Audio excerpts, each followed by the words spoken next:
Hey, welcome back to the channel.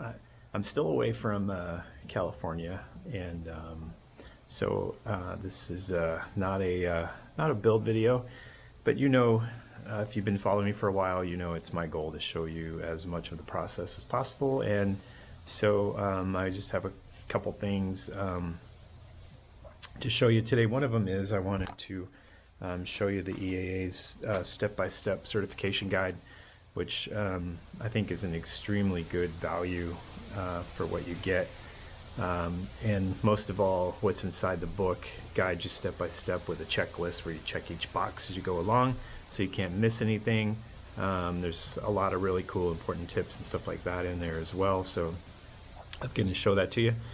And I ordered my propeller from Performance Propeller, and so I have my my order sheet here. I was just going to share with you the information that I needed to share with them before they could start building my propeller, which I understand is going to be a few months. So the supply chain is a mess, and they are extremely popular with lots of prop orders. But anyway, he gave me a worst case scenario, which is good, and we'll keep tabs on how that prop is, how I'm doing in the lineup as far as getting that built. Should be any week now. I'll be getting notification to go pick up my engine, which is really cool because then we can kind of dive into that whole thing and explore that. What's interesting to me is for as many half VWs that are out there flying, there isn't a lot of information, really. Like I've never seen a manual for maintaining it and things like that. And I have a number of questions about a lot of things that it seems like you have to dig pretty hard. And I realize I could, on the Facebook page, the half VW Facebook page, I can ask questions and people answer them. But I just haven't seen a lot of like documentation. But I will be sharing that information, so you will get to see you'll get to see it in my content, that's for sure. All right, so this is my propeller information and stuff that I needed to provide.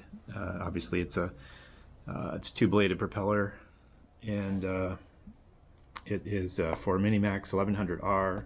Half VW engine, rated at 45 horsepower at its max RPM of 3600 with a cruise RPM at 3000. I am estimating this cruise, and I did share that with them because, again, I couldn't actually locate a tremendous amount of information at what this cruise RPM actually looks like. But this is my hope, is that I can cruise around 3000 RPM in this plane. And then I just told them that I'm looking for their recommendation on diameter and pitch. I understand that a popular half VW diameter and pitch for this particular engine might be something like a 54 inch prop by like a 24 inch pitch, somewhere in that range. 5422, I believe, is what the 37 horsepower engines are using. So I'll be they said when they get closer to time to build mine, we'll be having some discussions about this pitch and kind of what I want to achieve, and then I'll have a lot more information about the gross weight of my airplane and all that kind of stuff. The prop weighs 4 pounds, so whenever I get to that point, I will be able to assemble my plane, if I don't have the prop yet, and hang 4 pounds of weight in that prop location, and I'll be able to begin estimating my weight and balance and figuring out some of that stuff and getting my overall gross weight and all that. So some other information that's required is in this block here. They need to know the prop hub matching data. The bolt size is 5/16. There's no drive bushing in the prop, which just means there's basically no metal insert inside there. It's just the wood. The pilot boss is 2 inches, and that's the diameter of the hole that fits over the prop flange. And then the pilot boss is a 1/2 inch depth, so it's just an alignment piece on the prop hub that allows the prop to align properly. And then the bolt circle diameter on this engine is 79 millimeters. So that's all information that they need in order to build your prop. And then there's a couple of other things. I'm going to have my tips painted red, but I'm going to have the back of the prop actually painted black. So it'll be natural wood with red tips on the front, and it'll be black on the back just for anti-glare. And that's pretty standard for them to do it that way. So, all right. So I had to. I got a new book that I wanted to share with you. This book actually just came out, by the way. British Fighter Aircraft of World War I, Design, Construction, and Innovation. This is a super cool book. I just kind of had that feeling. I knew it would be when I saw it. And you all know my favorite World War II airplane happens to be a Hawker Hurricane. My favorite World War I airplane happens to be a SE-5A. Beautiful illustrations and drawings, and in some cases they're actually showing you the there's really nice 3 views in here, and I got to the SE-5A portion, some great photographs, some initial sketches, and then when it gets to the SE-5, there's some really beautiful in-profile plates in here too that really do a nice job of showing the planes in profile. I found this actually really interesting. When I was reading this, I didn't know this criteria was set, but due to the how poorly it was going for the British pilots flying the BE-2, when I was reading that chapter, I learned that the BE-2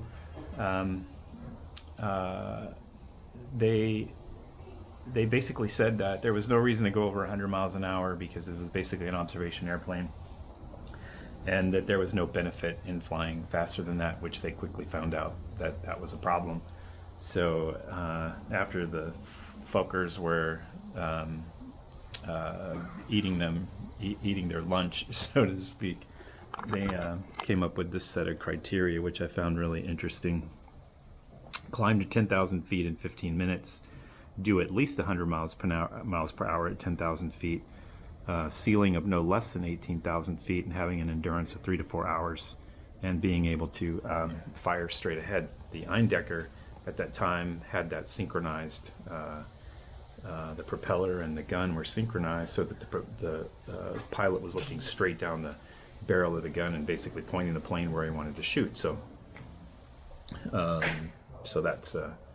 that's pretty sweet.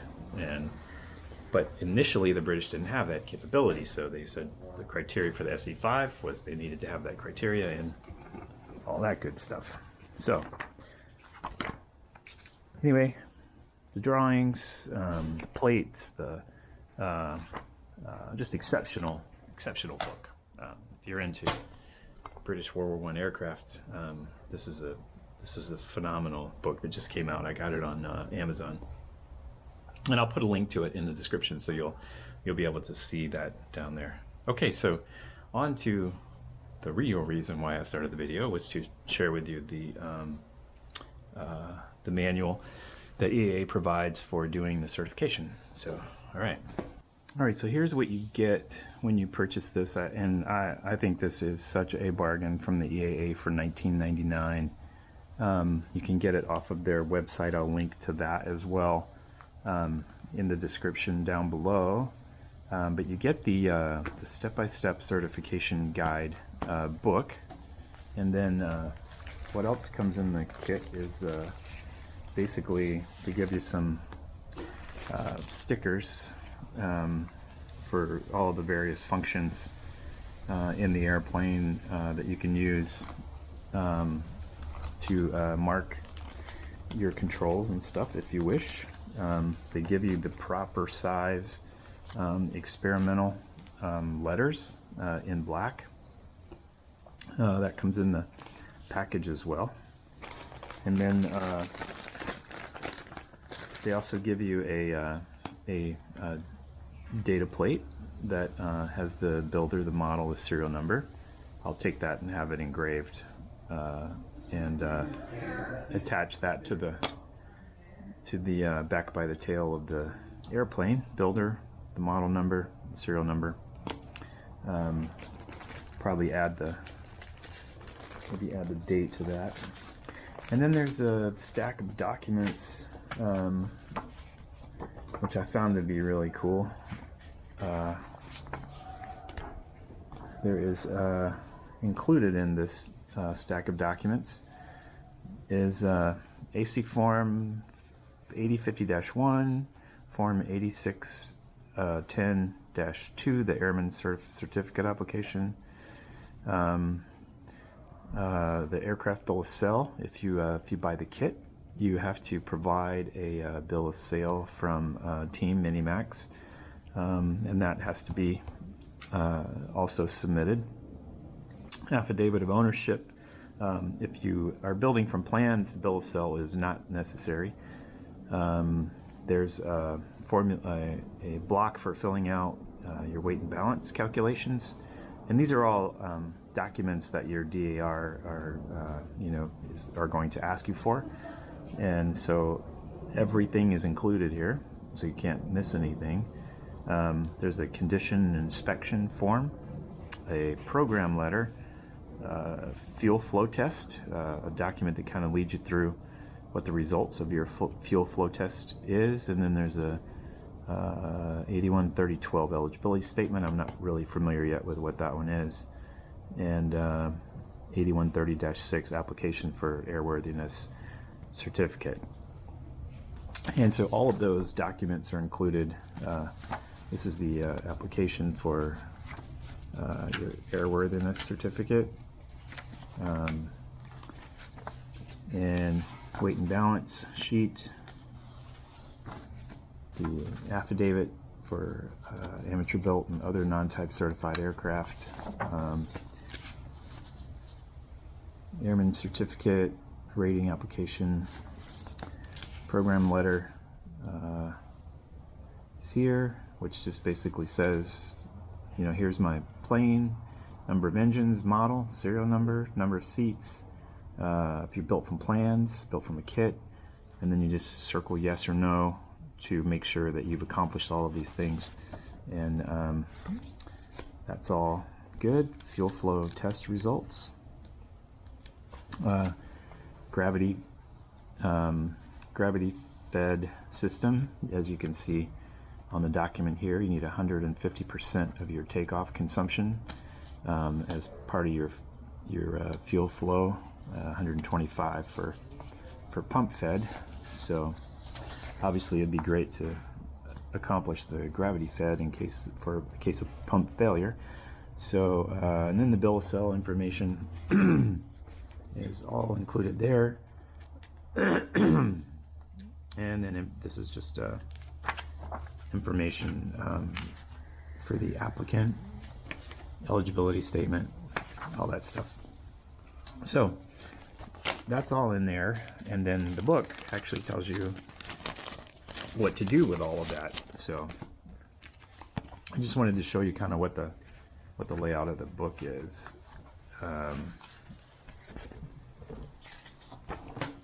So it's set up like this. So it's just like, how do you register and certificate your experimental airplane? It's like step 1, reserve your IN number. November 364 Delta Tango, that's my IN number. It's been reserved for 2 years. So now I won't have to reserve it again because I'll actually be submitting my paperwork really soon. So, and then registering your airplane, you fill out it says complete the following: Form 8051, and then the 8052, which is not required if you're building from plans. and your letter that you fill out is where you indicate that you're not building from a kit, you're actually building from plans, so that form is not required. And it actually shows that right here on the note. If the aircraft was built from plans, a bill of sale is not required. Then it goes on to show you all of the rest of the things here, what your registration fee is, where to send your stuff to. There's one of the forms. The warning portions on here are like really nice because they're super called out.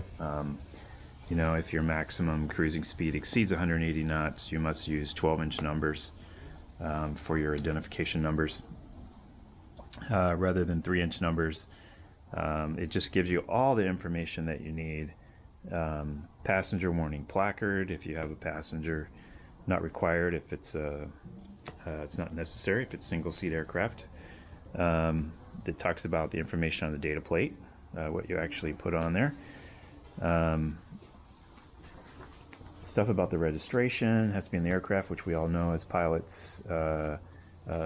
ELT, it's like install emergency locator, complete weight and balance. It's just like a checklist. You just go down the list here, and it tells you that you know, single-seat aircraft don't require an ELT. So, and then, you know, labeling everything the way it needs to be labeled. And what they're really doing is just setting you up perfectly for the day when you call out the DAR to come and give you your temporary airworthiness certificate.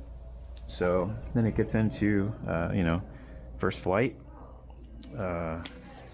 what your operating limitations are and all that stuff. That's just about an N number, and this is where it gets really cool because, you know, sometimes documents can be somewhat confusing, and when you make a mistake, it's comes back and all that. But they tell you exactly how to fill everything out, and they give you tips on, you know, making sure that you you know, you keep your name in the correct format on all your forms and all that stuff. So they lead you through the book step by step for every document, which is just really, really super. And so pretty soon, probably in the next few days, I'll fill out my certification paperwork, and this is probably the least expensive thing you're going to do associated with this, because you're going to, if you've already reserved your end number, you just put your $5 in the envelope and send that off to the FAA with your registration information, and then you wait a few weeks, I understand, and you get your paperwork back in the mail, and then that kind of starts your package to prepare for your DAR. So, and that's why they recommend 3 to 6 months before you're finished and where you think you're going to be ready to fly is a good time to start that registration process, so that you make sure that you've got everything complete by the time you get to that point where you are ready to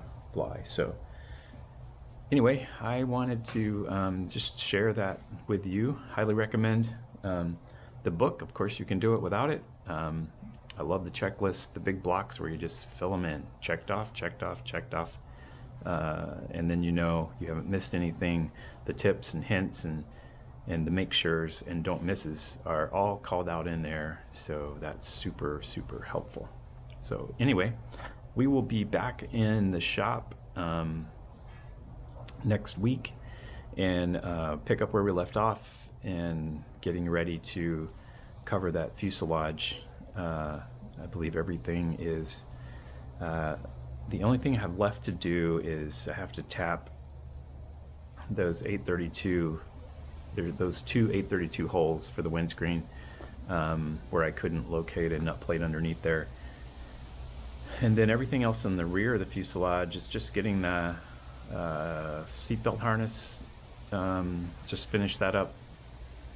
That's where we left off, and then once I get that in place, then we're going to be putting on fabric. So the landing gear, the fuselage, and what we'll do is we will put on the fabric, and we should be able to, even though I'm going to have a camouflage scheme, we should be able to paint the fuselage before we get to the wings, because when we put the wings on, we'll just be matching up to the camouflage on the fuselage anyway on the top of the wing. So I should be able to paint as I go along, because what I'd like to do is a sequence where I get the fuselage done, get the landing gear done, then start assembling the landing gear, put the fuselage on its gear, and just work my way through putting the tail on. So we'll cover the tail second after we cover the fuselage, and then we'll start covering the wings, and we'll be